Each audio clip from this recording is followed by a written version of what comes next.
gonna get into perimeter security today. Basic nuts and bolts, safety is always going to be your first and most effective form of defense. Now, I'm not saying you need to be Fort Knox. Most criminals are pretty lazy. If they see a well-secured building, they're not gonna put on their black leotards and scale the walls unless they're really motivated. Nevertheless, if you've got something valuable you want to protect, you lock it up. Whether it's company secrets or that priceless family heirloom that meant so much to your grandma, you keep it safe. Simple as that. First things first, are there any barriers to your property? If not, any old criminal can just waltz in. And believe me, they will. Your next level of protection is going to be your cameras. You need to make sure you got complete coverage. Bad guys can make use of even the smallest of blind spots. Technology is fine and good, but any bad guy with an ounce of initiative can take out a power grid. At the end of the day, there's no substitution for good old-fashioned human observation. And remember, when you're on the job, always keep your eyes and ears open.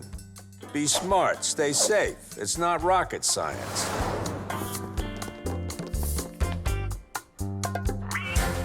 And that's it. Before we begin today's lesson, one of your madrigal supervisors has requested that I read the following disclaimer.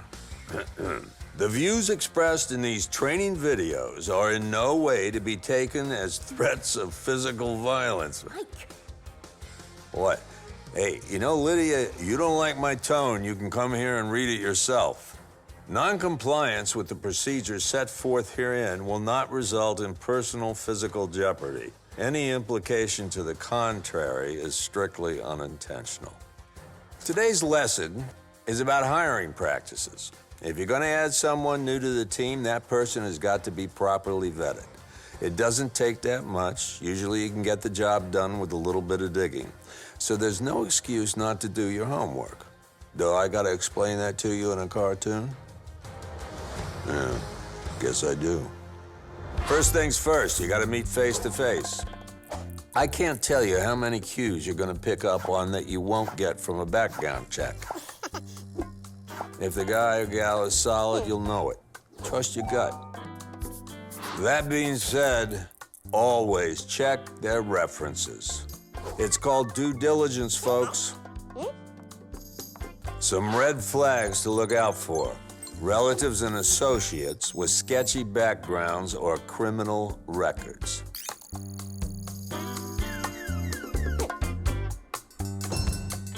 And that's all for today. I've been asked to begin today's lesson with an amended disclaimer. Apparently, the previous one wasn't good enough.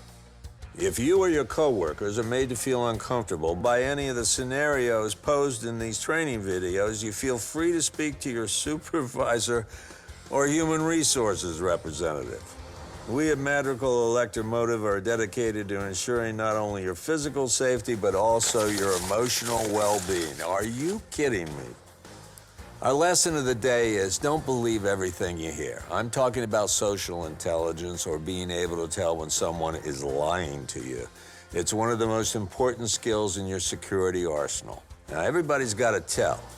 And today I'm going to show you what to look for. This executive is telling us that she wants to reroute an important shipment to save on fuel. It's about efficiency. Come on, Lydia, we all know that's bullshit. See, Lydia actually wants to send her trains through McKinley County because of a certain stretch of land with very bad cell reception. What's she trying to hide? That's not our concern. What matters is how we know she's up to no good. First, her eyes. See how she double blinks every time she says something that she wants you to believe? The shorter routes make room for an additional 2.7 more runs per week. Pay attention to what Lydia is saying. Notice how frequently she repeats the same set of numbers. 2 trucks and 7 crew members, 2.7 runs. Could it be that she's working to keep her story straight? Finally, watch what happens when I question her logic. People with nothing to hide usually don't mind explaining why they're right and you're wrong.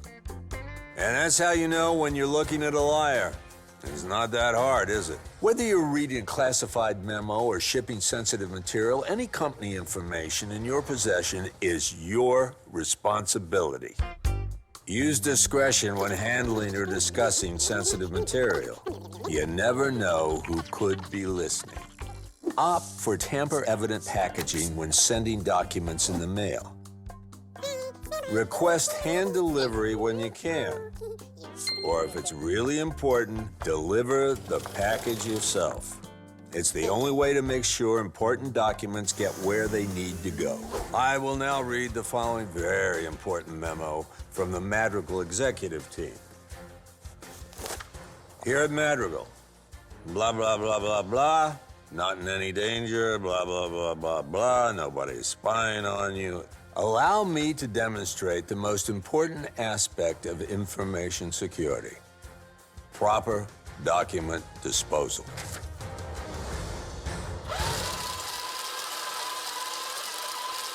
That's it for today. As we go through this training course, it's important to remember that not everyone is perfect. Sometimes people behave in ways that disappoint you.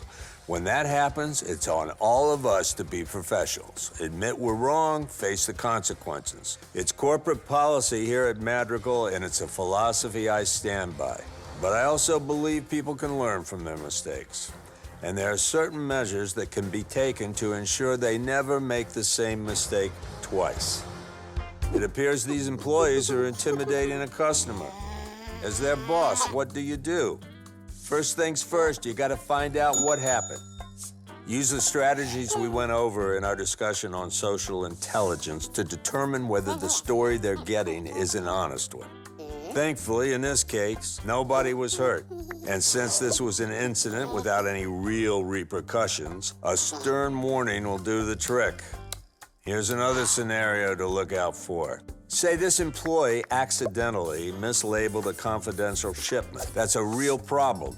And even if it was an honest mistake, it requires some damage control. I've found that having employees clean up their own messes is often an effective deterrent. Let's take a look at one more situation. Everyone sounds like Meryl Streep when they're trying to talk their way out of trouble. This employee was caught intentionally leaking company secrets.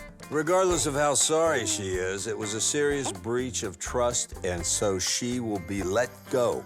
No half measures this time. And remember to retrieve ID badges and keys from all terminated employees before they leave. And if you're ever uncertain about what kind of punishment is appropriate, come find me. My door is always open. See you next week. Security and safety go hand in hand. If you stay safe, you stay secure. It's that simple. I'm not going to tell you that your cushy corporate job will put you in danger of anything worse than a paper cut. But it's a scary world out there. Following basic safety protocol will allow you to protect yourself and the company's assets in the event of things get a little more exciting. Now, I have been warned that my advice may offend some of your delicate sensibilities. Anyone who would prefer to watch a polite video about choosing a complex email password, here's a special lesson just for you. You ready? Step 1, turn this video off. For the rest of you, here's another cartoon. All workers need to be properly outfitted. Hard hats are required anytime you're near heavy equipment. Wear gloves whenever you're on the job, and use a weight belt if you're going to be lifting heavy objects. Seriously, you'll thank me for it when you're my age. Always keep your eyes and ears open. If someone's got a warning for you, you want to be able to hear it before it's too late. When you're in the vicinity of working trucks, you have to take extra precautions. Always be aware of the exits and locks. Don't allow yourself to be put in a compromised position. If you take someone away from their work to rescue you, I promise they won't be happy about it. And if that distraction leads to a security breach, well, you might just prefer to stay in that freezer. And that about covers it for today. Today's topic is confidentiality, or as I like to call it, keeping your damn mouth shut. As Madrigal employees, you've all signed non-disclosure agreements that prevent you from communicating company business to outsiders. I cannot stress how important it is to uphold your NDA. Let me demonstrate. Sometimes coworkers are just trying to be friendly when they ask you questions about your work. And while they may be covered under NDAs of their own, that doesn't give you license to start blabbing company secrets around the water cooler. In these situations, I find that nonverbal communication can be very effective. What are you working on? Where is that barrel going?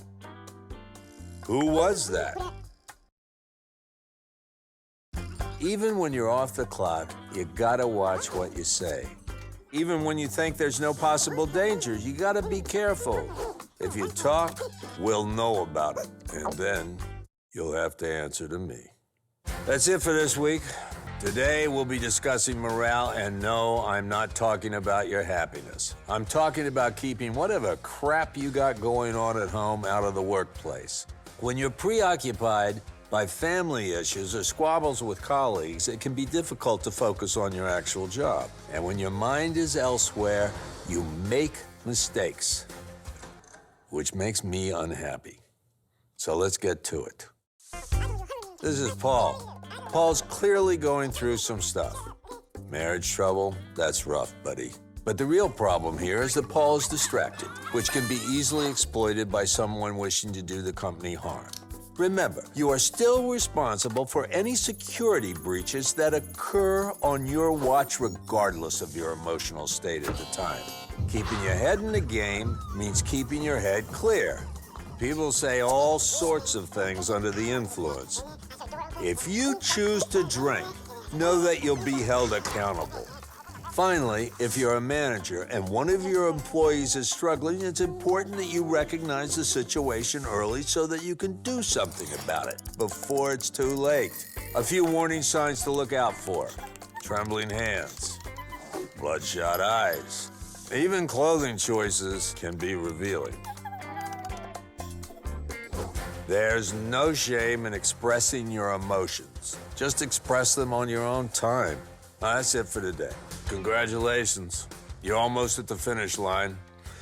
For this last lesson, I'll be talking about chain of command. As an employee at a company as large as Madrigal, you're not going to know everything that's going on. This is a business with a lot of moving parts. When you're told to do something, you're expected to do it. If you got questions, ask them. But know that there's a time and a place. Let me illustrate. You got the big bosses up at the top. These are the people you got to listen to. If they say jump, you say how high. And here's you. All the people in between are your superiors. And if any of them ask you to do something, you do it. No questions asked. Let's say I tell you to drop off a package. It's safe to assume that this package is necessary for another operation, which in turn is part of an even bigger operation. As you see, each step, no matter how small, plays a role in the international operations of Madrigal Electromotive. But what happens when you're assigned a task that troubles you? These employees have a concern about their marching orders. As a manager, it's important to cultivate an environment in which employees know their opinions will be heard and valued. Even if nothing changes, employees will understand that they're contributing to a bigger picture, a greater good. Don't like how the boss does business? Work somewhere else. But if you're thinking about making a change, bear in mind that there's always going to be a chain of command. And that's it. I hope you enjoyed these cartoons. Because the fun stops now. It's a dangerous world out there. But if you put these lessons into practice, you just might be okay. If you have any other questions, Lydia can answer them. You know how they say it's been a pleasure? Well, it hasn't. This has been a Wolfie Terrier Good Boy production 2024.